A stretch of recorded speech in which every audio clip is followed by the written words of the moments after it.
C'est notre dernier panel de la journée. C'est la prochaine génération. Comment est-ce qu'ils voient les opportunités à venir, futures et les défis des gens qui ont pris à cœur les opportunités. Notre modérateur, c'est Nicole Verkind, qui est fondatrice de OMX.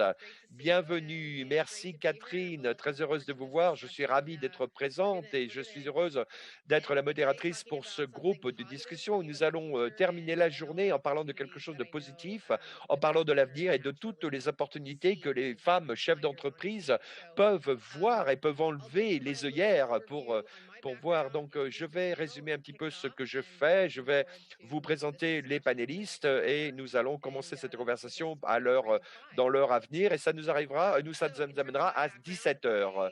Dans ce qui concerne mon expérience, j'ai grandi dans le secteur manufacturier, j'ai travaillé dans une usine et j'étais toujours très frustré par quelque chose et je voulais faire quelque chose d'innovant.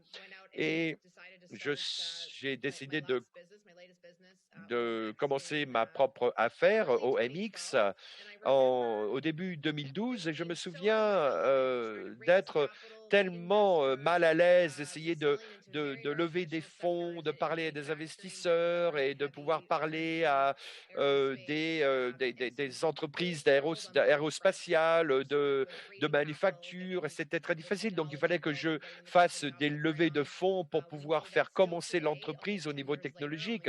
On sait aujourd'hui que presque 10 ans plus tard, eh bien, les investisseurs, moins de 10% des investisseurs sont des femmes. Donc, il faut que nous ayons plus des femmes qui commencent, qui sont des chefs d'entreprise et qui puissent trouver des fonds et faire ces levées de fonds avec des investisseurs. Donc, pour moi, je suis passé par là et une fois que je suis entré sur le marché de vendre et d'attirer des clients, j'ai eu beaucoup de mal avec ce processus de faire des ventes. Et j'avais l'impression que c'était la vieille école, hein, de ne pas faire partie de ce club de vendeurs traditionnels. Et j'ai rencontré Catherine au moment à peu près où j'ai commencé mon entreprise. Et c'était vraiment très, très bien de pouvoir se rassembler avec cette communauté de femmes qui faisaient les mêmes choses que moi. Et nous avons pu échanger des notes et voir ce qui fonctionnait, ce qui ne fonctionnait pas et peut-être mettre un espace positif là-dessus. Donc ça, c'était le ton, la saveur de ce panel que je vais modérer, hein, parce qu'en tant que chef d'entreprise, on ne peut pas toujours être optimiste, n'est-ce pas? Je ne pense pas que ce soit possible. Donc c'est le thème de notre panel d'aujourd'hui, les opportunités futures, alors que nous sortons de cette pandémie, les changements que nous avons constatés pour les femmes, la numérisation et toutes les choses qui vraiment vont nous donner des opportunités très bonnes pour les chefs d'entreprise femmes et pour les dirigeantes féminines. Alors, je me suis présenté suffisamment. Donc, je suis une investisseur et une chef d'entreprise. Je vais demander à Emily O'Brien de nous parler un petit peu d'elle. Je sais que je vous avais laissé lorsque nous nous étions rencontrés et donc je n'avais pas pu terminer la conversation. Je suis désolé, j'ai hâte d'écouter ce que vous avez à dire et de continuer cette conversation. Oui, absolument. Donc, je m'appelle Emily O'Brien, je suis la cofondatrice de Comeback Snacks. J'ai commencé lorsque j'étais en prison fédérale. Ce n'était vraiment pas la meilleure façon de faire les choses, hein, évidemment. J'ai fait toutes les choses depuis l'âge de 13 ans. J'ai fait la livraison de journaux. J'ai fait tout un tas de petits boulots, de petits jobs. Et donc, j'ai fait confiance à des gens à qui je n'aurais pas dû faire confiance. J'ai fait des erreurs. Et c'était les drogues, hein, lorsque j'ai fait passer de la drogue à la frontière et j'étais malheureusement arrêté en 2013 et j'étais emprisonné pendant 4 ans. Donc c'est quelque chose, j'étais pas très mauvaise, hein, à être dealer de drogue. Donc c'était une situation particulière parce que je me suis dit que je suis quand même de la chance, mais je n'allais pas laisser cela ruiner ma vie et que d'autres personnes puissent ruiner ma vie à ma place. Donc c'est là où j'ai trouvé l'inspiration à rechercher la connexion avec d'autres personnes et comment, nous pouvons, rassembler des gens, avoir cette créativité. Et puis j'ai aussi beaucoup d'anxiété à savoir qu'est-ce que je vais faire maintenant? Trouver un emploi, c'était aussi, très ça m'a fait peur, hein, parce qu'évidemment, lorsque vous sortez de prison et que vous entrez sur le marché du travail, tout le monde vous dit non. Et donc je voulais créer une entreprise sociale où je pouvais m'employer moi-même et aussi donner l'occasion à d'autres personnes de grandir et d'apprendre elles-mêmes. Et donc voilà, c'est ce que j'ai fait et ça s'appelle, Comeback Snacks. Ça a commencé à une partie, Super Bowl, avec, des snacks, des petits, et donc, voilà, j'ai pu faire des levées de fonds et je me suis débrouillé. Maintenant, nous sommes dans 120 magasins et nous avons un centre de distribution national. Nous faisons beaucoup de travail pour les femmes qui sortent du système carcéral et nous avons ces institutions qui, malheureusement, mettent des obstacles, hein, aux gens qui sortent du système carcéral, et qui, malheureusement, stéréotypent ces personnes. Et nous essayons d'essayer de casser ces barrières. Voilà, je suis ravi de pouvoir parler de plein de choses, hein. Nous n'avons pas assez de temps, nous n'avons pas assez de temps. C'est vraiment une histoire absolument incroyable, c'est très inspirant. Je dois dire au public que le lemon boring caramel lemon boring est super bon comme bonbon. Et puis j'aime aussi ce thème, et peut-être on peut en parler un petit peu plus tard, de créer une entreprise pour profit qui puisse fonctionner tout en faisant du bien socialement. Oui, et nous pourrons en parler. Je pense qu'il y a plein d'histoires que vous pouvez nous raconter, hein, j'en suis sûr. Oui. Alors, Catherine, maintenant, il me semble que je connais un peu votre expérience. J'adore votre produit, hein, aussi, hein. Donc, je parle des produits de Emily et puis j'utilise les bas de Catherine Homuth, qui est la fondatrice et la PDG. Donc, alors, merci beaucoup. Je suis très heureuse d'être présente avec vous. Alors, en ce qui me concerne et mon parcours de mon entreprise qui s'appelle Sheertex, c'était le premier bas que vous ne pouviez pas casser, que vous ne pouviez pas briser, hein, donc des bas pour femmes, hein. Et donc, il y a environ, maintenant ça fait 2 ans maintenant, mais j'ai l'impression que c'est pour toujours que j'ai commencé ça. Donc, nous avons commencé avec une entreprise avec 170 personnes. Nous sommes passés de l'Ontario à Montréal avec notre usine il y a environ 18 mois. Nous avons fait une levée de fonds d'environ 60 millions de dollars américains. Et avant de faire cela, je n'avais aucune expérience dans tout ce qui est textile, tissu, etc. Et mon expérience, c'était avec les logiciels et avec les choses électroniques. Et donc, je pense que vers 2011-2012, c'est là que j'ai aidé une entreprise à faire des levées de fonds qui s'appelle Shock Enterprise et pour aider les gens à passer des précommandes pour leurs produits. Et ça, c'était un système de vêtements qui sont donc à San Francisco. Et c'était une opportunité de voir un petit peu comment les choses se passaient au niveau de la fabrication, au niveau des tissus, au niveau des textiles, etc. Et donc, j'ai commencé à faire un peu d'enquête et réaliser que souvent, j'étais une des femmes à la table. Et donc, j'ai décidé d'essayer de faire un peu plus, de faire des investissements avec d'autres femmes. Et j'ai utilisé une plateforme qui est indicatrice des femmes qui sont intéressées à investir dans des entreprises, à faire de levée de fonds. Et donc, nous avions ces programmes qui étaient disponibles. Et donc, je me suis remis dans le monde de commencer mon entreprise qui s'appelle Sheertex depuis 4 ans. Pendant les 2 premières années, nous avons fait beaucoup de recherche et de développement, tout un tas de problèmes avec les bas. Et nous avions évidemment nous avons beaucoup de mal à faire sortir nos produits parce que c'était un parcours absolument complètement fou, où nous sommes passés de 5 employés à 170 employés en 2 ans, alors que nous avons fermé l'usine pendant la pandémie, nous avons redémarré, et cetera. Je crois que c'est 25 ou 30 millions de dollars de ventes que nous avons pu faire l'année dernière. Donc voilà, c'est un petit peu de mon expérience et je suis heureuse de faire partie de ce panel. Oui, vous avez eu énormément d'influence à encourager les femmes à investir dans d'autres entreprises qui sont dirigées par des femmes. Mais pour avoir une croissance tellement énorme pendant la pandémie où tout le monde était à la maison, c'est vraiment nourri d'elle-même. Donc, ne soyez pas humble, hein. Ce que vous avez fait, c'est absolument incroyable pendant cette pandémie. Donc, incroyablement. Et pour que tout le monde qui puisse, peut-être les gens qui ne savent pas, j'avais un chiot qui était dans une publicité de ShareTex, hein, dans la première publicité de ShareTex, hein. Donc, évidemment, j'utilise des bas ShareTex, hein, moi-même, hein, personnellement. Alors, nous allons passer à Déborah maintenant.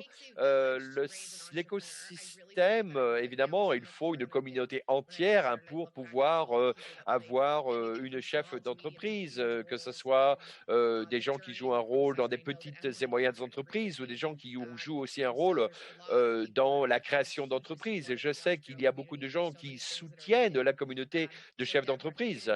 Et donc, Déborah, si vous pouvez peut-être vous présenter et nous parler de votre rôle et de votre expérience. Oui, merci beaucoup, Nicole.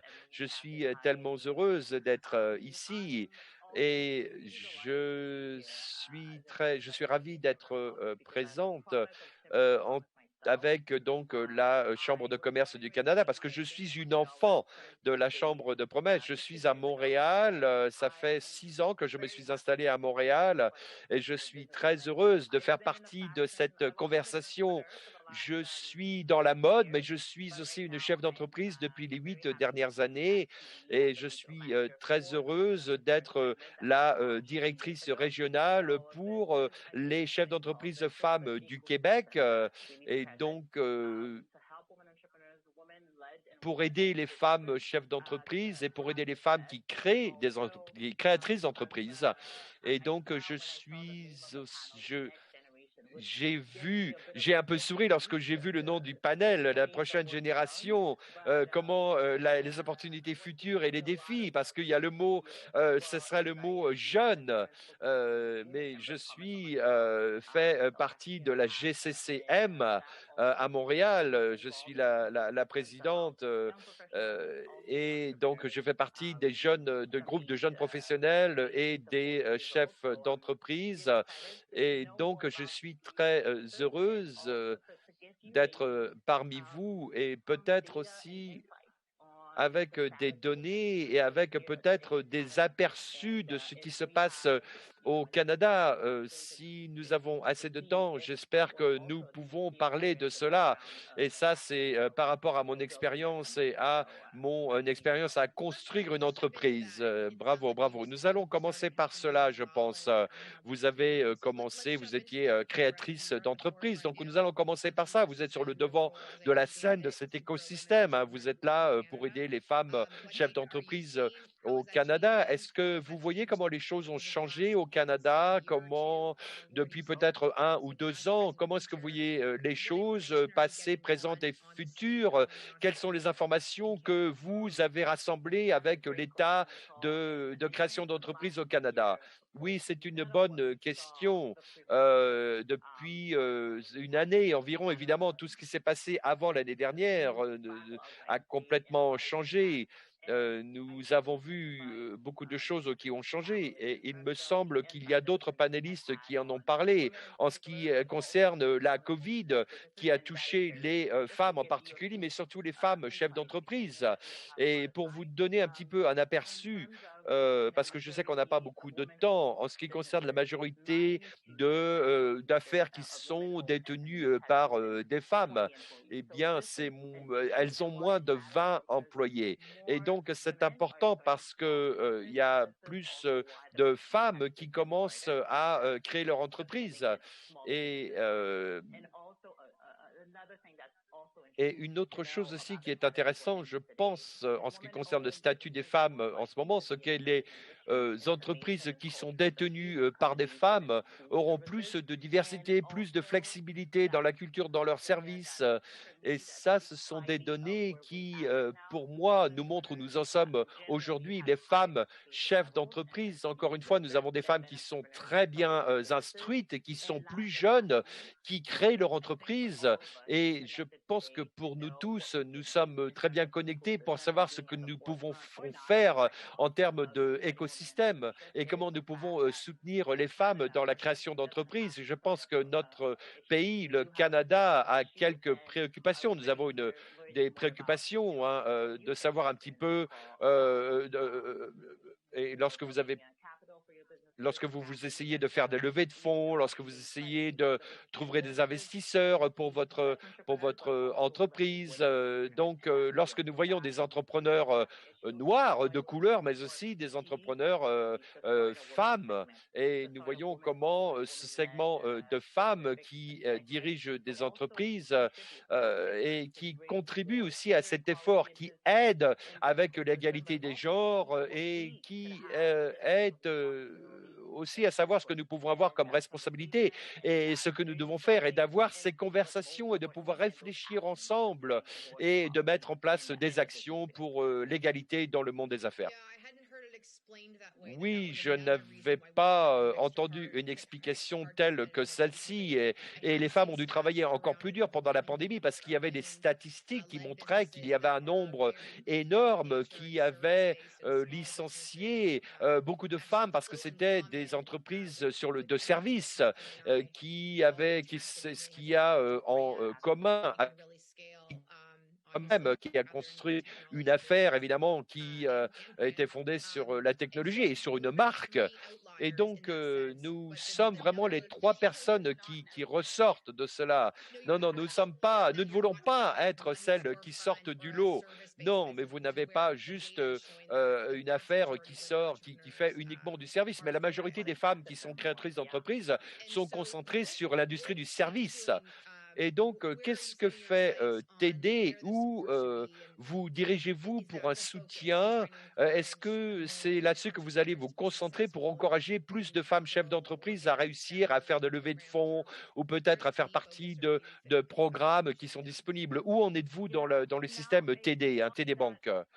Oui, pour le moment, les données, le raisonnement que nous avons, constaté, c'est que la majorité, a été basée sur le budget du gouvernement de 2018. Hein. Si on retourne en arrière, quelques années avec la stratégie pour les créatrices d'entreprises, eh bien, ce que nous voulions savoir, c'était un environnement créatif qui était favorable pour que les femmes puissent, créer des entreprises et d'avoir ce système en place pour elles. Et l'objectif du gouvernement fédéral, je pense que cet impulse qu'ils ont voulu, donner, c'était de doubler ce chiffre de femmes créatrices d'entreprises, et je pense que ça faisait partie de l'objectif, et il y en a quelques-unes d'entre vous qui ont peut-être entendu parler de ces statistiques déjà, mais par exemple, je lis rapidement ici les chiffres.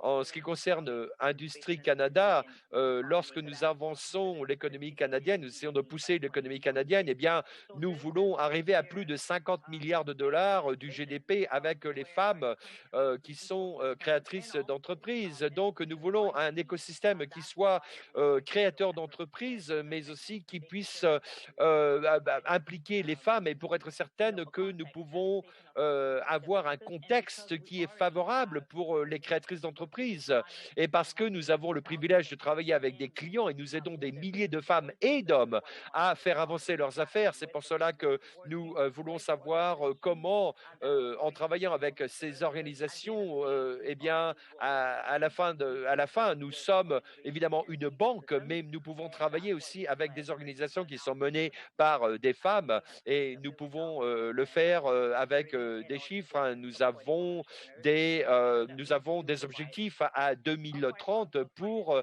avoir une égalité générale des genres, mais nous voulons aussi aider les gens, nous voulons faire du coaching et puis nous avons des programmes de bootcamp, hein, pour aider les créatrices d'entreprises à travers le pays pour être certain que les femmes peuvent demander à faire des levées de fonds et à pouvoir investir. Merci, super, merci Déborah. Et j'ai vu ces programmes, en effet. Qu'en pensez-vous, Catherine? Qu'en pensez-vous qui peut être fait pour soutenir les femmes créatrices d'entreprises tout au début? Quel est votre conseil? Oui, eh bien, cette année passée a été vraiment très difficile pour beaucoup d'entreprises, mais j'ai remarqué l'année dernière que même si j'avais beaucoup d'amis qui étaient là et qui avaient une accélération de leurs effets,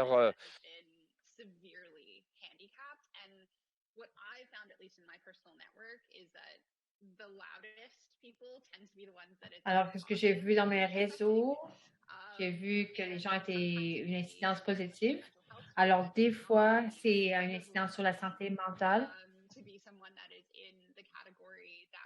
Alors, par exemple, une personne qui a été frappée plus durement par la pandémie. Alors, dans notre entreprise, ça fait partie de ces catégories, surtout au début, justement, de déterminer comment ça allait naviguer. Alors, on a passé à travers une ronde de financement. Alors, si on regarde les capitaux, par exemple, Québec, c'était la seule région au monde qui a fermé le secteur manufacturier. On était fermé pendant 2 mois et demi, 3 mois. Alors, il y avait des mises à pied. Alors, on était capable de les rembaucher. Mais pour moi, on est arrivé justement à cet stage de cette entreprise avec un conseil d'administration, de passer à travers ce genre d'expérience, ça a été quelque chose qui a été très solitaire. Et lorsque je reflète sur qu'est-ce qu'on a besoin, je crois les manières qu'on peut créer plus de communautés avec les entrepreneurs, comme s'ils sont capables de partager leur expérience. Et je crois qu'il y a quelque chose que c'est tellement puissant. Et je crois qu'avec la pandémie, il y avait différentes communautaires qui étaient fermées.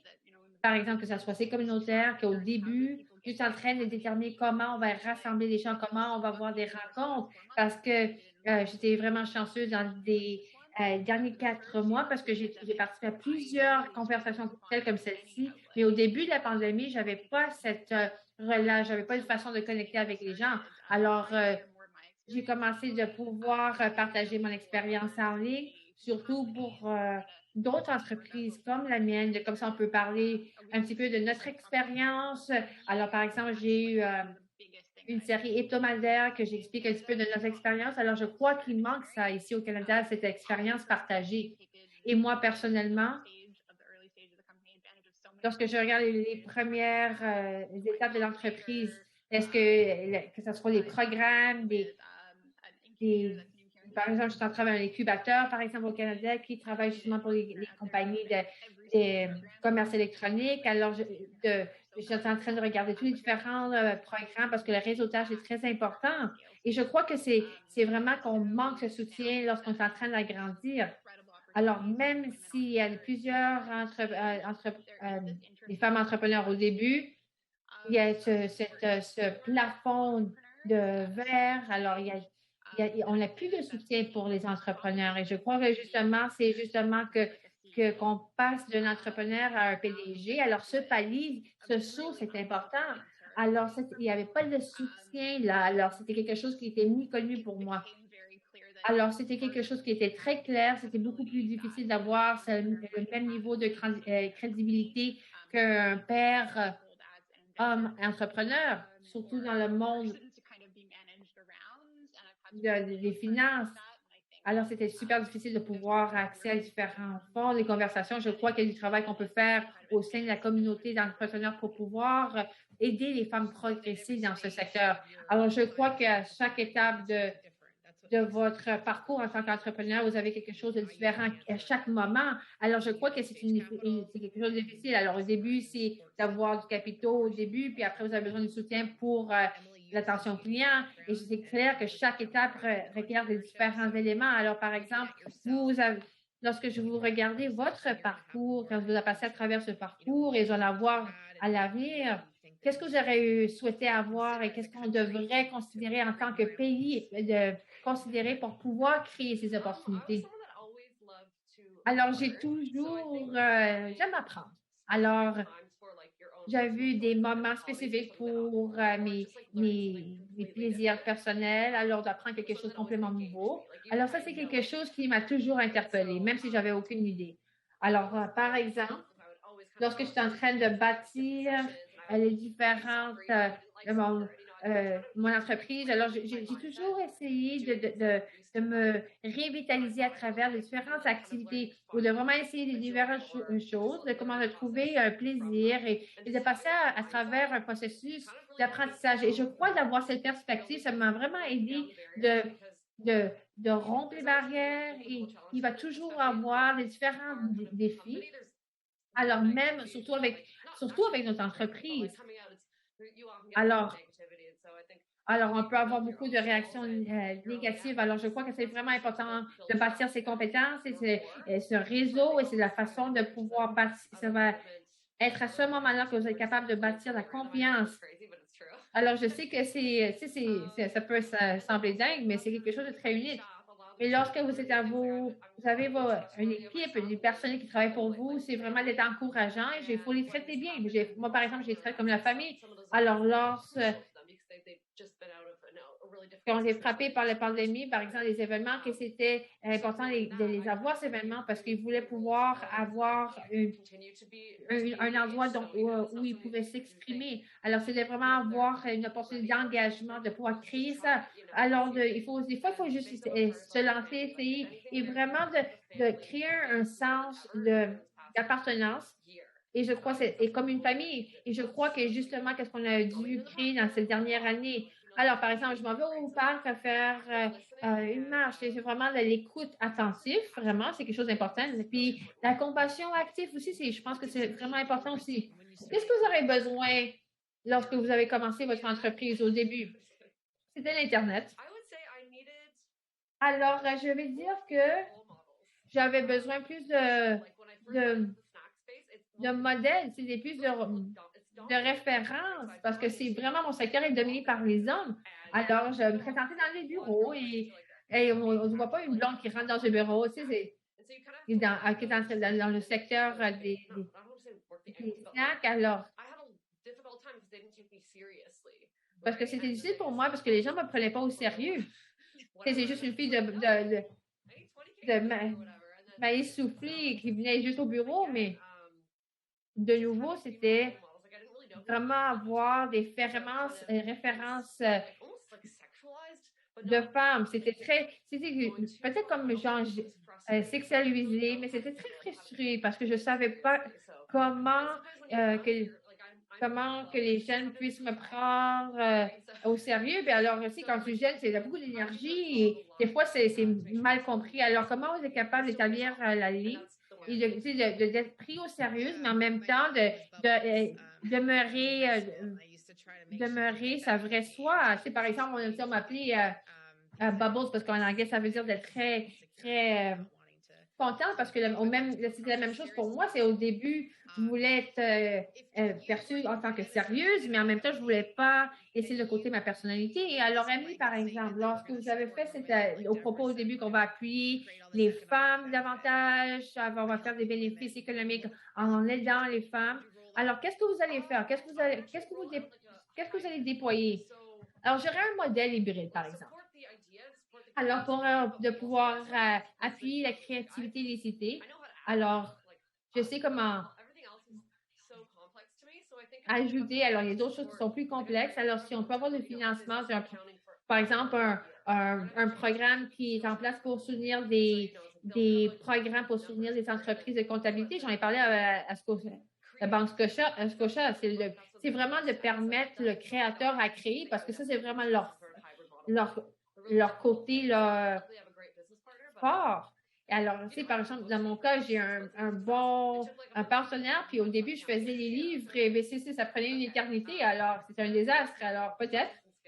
Alors, c'est vraiment d'établir, établir quels sont les points forts et les points faibles d'une personne. Et vraiment d'être capable de déterminer ça. Et je crois que les complexités dans la croissance qu'une personne vit, ça pourrait être quelque chose de difficile. Alors, je crois que les modèles d'entrepreneuriat qui étaient remandés par Debra, c'est quelque chose qui est vraiment poussé ici. Alors, votre modèle d'affaires pour les bailleurs de fonds pour les femmes, c'était quelque chose qui était super intéressant et j'ai fait partie de ça. Alors, j'ai vraiment créé de pouvoir appuyer des entreprises de démarrage. Alors, comment justement sont capables de faire une distinction entre les deux?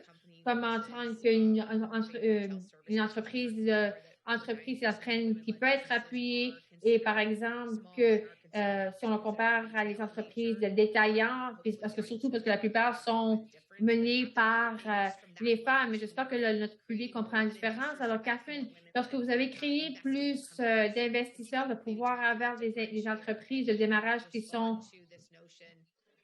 peuvent être soutenir. Alors, peut-être la question, c'est comment on va promouvoir l'investissement dans les entreprises de démarrage. Et je crois que la distinction entre les deux, c'est vraiment les entreprises qui peuvent croître très rapidement ou les autres qui ne peuvent pas. Alors, par exemple, vous êtes en train de commencer une entreprise, alors que, par exemple, que ça pourrait agrandir en train de desservir un nombre de clients. Alors, ça, c'est quelque chose qui peut être appuyé. Mais si c'est une entreprise qui va desservir plusieurs emplacements où vous cherchez de pouvoir être à l'échelle internationale et vous êtes en train de regarder une croissance mensuelle, annuelle, etc. Alors, ça, c'est quelque chose de très intéressant pour les entreprises de démarrage. Alors, les investisseurs, ils ne sont pas en train de regarder pour un rendement sur le dollar, ils sont en train de regarder, ils sont prêts à prendre un risque sur le fait que une entreprise pourrait échouer. Mais lorsque j'ai des discussions avec des fondateurs femmes, ils n'ont pas encore pris la décision s'ils veulent prendre un autre projet. Alors, un autre investisseur ou avoir quelqu'un d'autre externe qui doivent fournir des réponses. Alors, tout d'un coup, lorsque vous avez un investisseur, il y a des échéanciers, il faut avoir faire des levées de fonds, de capitaux. Et alors, les gens ils avaient commencé leur propre entreprise parce que ça leur donnait une certaine liberté. Puis, de passer une autre étape de leur modèle d'affaires, ça changeait complètement ça. Mais par exemple, si vous avez des discussions avec d'autres, parce que c'est quelqu'un qui avait lancé quelque chose qui avançait très rapidement. Et ces types de gens sont vraiment, ils mènent normalement plus une entreprise de démarrage. Alors, comment on va embarquer les femmes dès le début, de bâtir quelque chose de grand et rapidement, de bâtir quelque chose qui va vraiment avoir une incidence à l'échelle mondiale.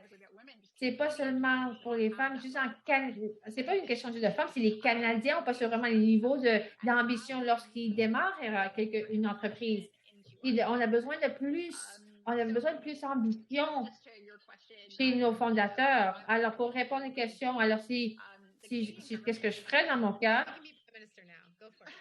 Alors, vous êtes le premier ministre. Imaginez-vous que vous êtes la première ministre. Alors, par exemple, le BDC, dans l'exemple, est en train de subventionner des subventions, des financements pour les entreprises de démarrage, mais la plupart, ce n'est pas les argents qu'ils ont besoin. Ils sont en train de suivre l'argent. Mais les femmes, au-dessus de tous les entrepreneurs, si on a besoin d'être un leader, il faut que ce soit les premiers dès le début, que ce soit la série A, B, C, parce qu'à ce moment-là, c'est vraiment d'accrocher quelqu'un. Parce que tout d'un coup, tout l'argent est en train de regarder, l'argent est en train d'arriver parce que l'argent du gouvernement à ce moment-là n'est pas nécessaire. Et le gouvernement, quand je suis arrivée à ce stade-là, le gouvernement, je n'avais pas besoin.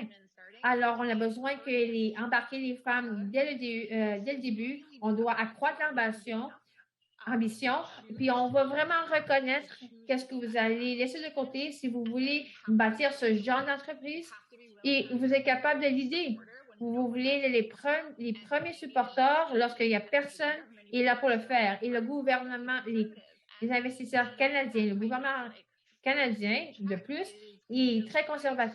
Alors, lorsqu'on est en train d'écrire ce premier chèque, ça, c'est le plus gros risque. Alors, la plupart des investisseurs canadiens, on va les recevoir de l'argent des États-Unis. Alors, ils allaient perdre une opportunité canadienne. Et moi, j'encourage justement les entrepreneurs canadiens de parler justement, de chercher des capitaux américains parce que de cette façon, les investisseurs canadiens vont les prendre au sérieux. Alors, il faut juste passer à travers de ces étapes qui sont frustrants. Et la plupart de notre revenu et notre soutien financier vient des Américains. Alors, on appelle ça l'effet Shania Twain. Alors, c'est même dans les documents gouvernementaux que Shania, il fallait qu'elle sorte du pays pour devenir célèbre. Alors, qu'est-ce que vous êtes en train de dire? C'est une combinaison. Alors, j'ai vraiment aidé que les femmes, ils ont besoin de penser plus grand pour pouvoir bâtir quelque chose qui va croître rapidement et qui va avoir des revenus rapidement. Alors, on parle toujours, on veut clairement pouvoir apporter les femmes dans le secteur de STEM, parce qu'on a 3 femmes ici sur l'appel. Debra, je ne sais pas qu'est-ce que vous faites dans vos entreprises, mais je ne pense pas qu'on fasse partie du STEM, mais c'est important justement de pouvoir agrandir ce genre d'entreprise. Mais c'est pour ça que c'est important d'avoir le mentorat dès le début et que vous êtes un chef de file et de vraiment pousser les fonds à fond et de prendre le risque parce que c'est tellement vrai, parce que vous avez tout le soutien après. Puis c'est à le moment que vous n'avez pas besoin et c'est normalement comme ça. Alors, Debra, j'aimerais juste on a parlé de la prochaine génération. Vous êtes allé pour la Chambre de commerce des jeunes. Alors, quelles sont les opportunités? Qu'est-ce que l'avenir, qu'est-ce que ça promet? Je promets que cette Chambre de commerce du Canada va être super pompée pour la prochaine stade et on va faire des super belles choses. Alors, c'est quoi l'avenir et qu'est-ce qui vous motive? Alors, je vais t'aider à matérialiser cette promesse. Mais on doit reconnaître une chose. Mais je crois que la pandémie a exacerbé les barrières qui existent pour les individus racialisés et les Autochtones. Et je parle pour la communauté noire. On a vu tellement d'actions, de décisions qui ont été mises en place, mais c'est vraiment une réalité qu'on fait face. Mais pour les entrepreneurs jeunes, pour la prochaine génération, qu'est-ce qu'on voit? Il ne faut pas m'excuser parce que je vais seulement souligner un rapport qui a été publié au Québec ici concernant les entrepreneurs. On voit un groupe dynamique, des communautés dynamiques qui sont en train de rompre les barrières en tant qu'entrepreneurs. C'est les femmes, les jeunes, surtout beaucoup les jeunes et les immigrants. Alors, je vais juste vous lire un donné. Pas pour vous donner trop de détails, mais à partir de 2019, les immigrants sont les premiers à lancer leurs entreprises. Alors, même on l'a vu ça dans la pandémie. Alors, même si on avait la COVID-19, ça n'a pas réduit leur ambition de devenir des entrepreneurs. Ça, c'est quelque chose de positif. Alors, on doit considérer ça, c'est un écosystème, comme on l'a mentionné. Et lorsqu'on parle des entreprises de démarrage, c'est pas la plupart c'est pas quelque chose qui existe, mais le fait on a une opportunité d'être présent, de faire partie de la conversation. Et je crois que c'est une alliance importante. Alors, j'ai travaillé dans ce genre d'écosystème. J'ai fait partie des conseils d'entrepreneuriat, comme vous avez partagé avec vos différentes histoires de Emily et Catherine. C'est vraiment une réalité. Il y a très peu d'organisations vers l'idée, mais on voit un changement. Même si le changement n'est pas très rapide, on voit un changement. Et je parle pour la télé aujourd'hui. On doit être présent parce qu'on doit être là pour offrir ce soutien de première ligne pour l'idée les entreprises. En tant que bonne nouvelle, dans la partie de durabilité, parce que même s'il y a des projets qui sont lancés par les entrepreneurs ont été mis en arrêt à cause de la pandémie, les femmes, les immigrants et les jeunes sont en train de regarder, sont en train d'examiner comment avoir une incidence significative. Et ça, c'est quelque chose c'est positif. Alors, on a mené une étude il y a deux semaines, il y a 40 de notre communauté veulent développer leur propre entreprise et veulent avoir une incidence durable. Et je crois que c'est un résultat de la pandémie parce qu'avant ça, ils n'avaient pas il y avait cette sensibilité qui existait, mais c'est devenu encore plus clair à cause de la pandémie et que c'est ça qu'ils ont besoin de faire. Et c'est justement qu'est-ce qu'ils vont leur dire. Alors, il y a tellement de bons points que vous avez abordés. Le dernier point que vous avez souligné, c'est tellement exact. Je trouve ça vraiment fascinant de pourquoi on va essayer d'accueillir les startups, c'est pour pouvoir et les compagnies de démarrage pour pouvoir avoir un avenir meilleur. Ça, on ne peut pas dépendre du gouvernement parce qu'on voit que les bénéfices sont en train d'être réinsérés dans notre communauté pour pouvoir aider les gens. Alors, je travaille beaucoup sur les ESG et on voit ça avec les jeunes. Et ils sont en train d'amener ça à leurs employeurs et ils sont en train d'exiger ça en tant que consommateurs. Alors, je sais que c'est quelque chose de fascinant à voir, mais c'est un autre sujet à part. Mais parce qu'on voit la génération plus jeune, ils ne sont pas prêts à se compromettre sur ça.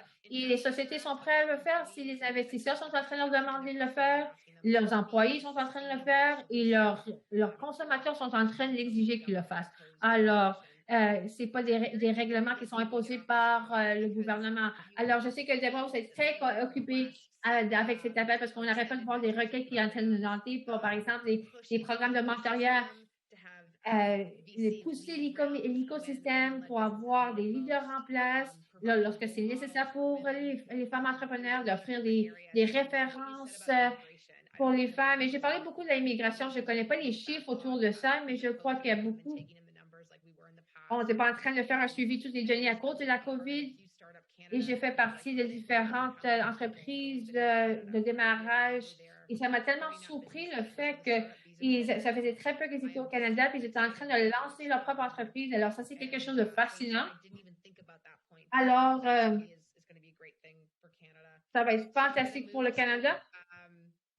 Alors, maintenant, je vais passer la parole à Amélie. Alors, ou Catherine, un des deux.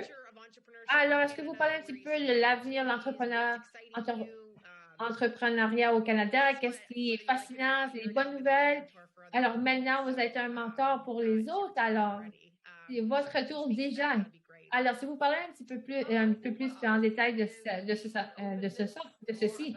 Alors, je vois c'est une ouverture concernant la toxicomanie et des erreurs du passé. Alors, on vivait dans un monde on avait créé un curriculum qui était parfait, qui était parfaitement poli. Mais on doit pour nous, on devrait demander en tant d'employés que les gens soient sincères et que les gens doivent être acceptés et ne pas créer cet stigma autour de ça. Mais justement, lorsque vous passez à travers des moments difficiles, ça vous rend encore plus résilient. Et je crois que c'est important justement de parler de ces gestes et de l'amener dans l'espace du travail et d'être plus progressiste en général. Alors, même, vous pouvez me parler justement que vous êtes en train c'est difficile pour vous, la toxicomanie, vous avez un problème de substance. Alors, parlez-moi. Alors, je crois que c'est vraiment important d'avoir ces discussions. Et je crois que les gens vont se sentir plus confortables, plus à la maison. Alors, de cette façon, ils n'ont pas besoin de se sentir qu'ils ont besoin de cacher tout. Parce que aussi, ça va décroître l'anxiété parce que les gens parce qu'ils vont vouloir aller au travail, parce qu'ils se sentent en sécurité. Alors, je crois que c'est vraiment important de savoir cette ouverture d'esprit et donc, comme ça va nous aider d'aborder les différents sujets liés à les troubles de santé mentale, entre autres. Mais on doit mener ce changement et démontrer comment ça fonctionne. Puis je fais partie de ce parcours et c'est une façon, vous êtes en train de le faire d'une façon très publique. Alors, j'adorais le fait que c'est les chiffres vous a vraiment frappé. Puis la plupart des entrepreneurs ne vont pas parler de façon publique. Et quelqu'un va vous dire, vont vous entendre dire ça, et puis ils vont dire la même chose, que ça m'a frappé les chiffres aussi. Ils vont être capables de se relationner. Et c'est vraiment important de parler de la vérité, que oui, on a tous des défauts, mais je ne sais pas si vous, mais nous, on, on accepte seulement leurs défauts une fois qu'ils sont des millionnaires. C'est pas lorsqu'ils sont en train de faire la levée des capitaux, lorsqu'ils sont en train de peaufiner leurs produits. Dans ce moment de leur parcours, on n'est pas là. Mais lorsqu'quand j'étais sortie, lorsque je parle de mon histoire d'être en prison, et j'en parle et voici qu'est-ce que j'ai appris. Et c'est vraiment choquant lorsqu'on est capable de parler de nos histoires et des façons dont les choses n'ont pas fonctionné. C'est par exemple, lorsque je parle, par exemple, j'étais en train de nettoyer les granges. Alors, c'est quelque chose que les gens ne sont pas au courant. Alors, c'est vraiment une question de pouvoir accepter leurs échecs et d'être ouvert concernant leur passé. Alors, j'ai eu un article concernant des enfants qui ont perdu leurs parents. Et ça parlait de deux cheminements. C'est un des cheminements qui va vers la réussite et un autre qui ne va pas vers la réussite. Alors, je crois que c'est vraiment important lorsque vous êtes en train de faire parce qu'il y a des gens qui sont en train de vous écouter, mais c'est important parce que les gens vont dire, ben non, si elle est capable de le faire, moi aussi, je suis capable de le faire. Alors, il faut être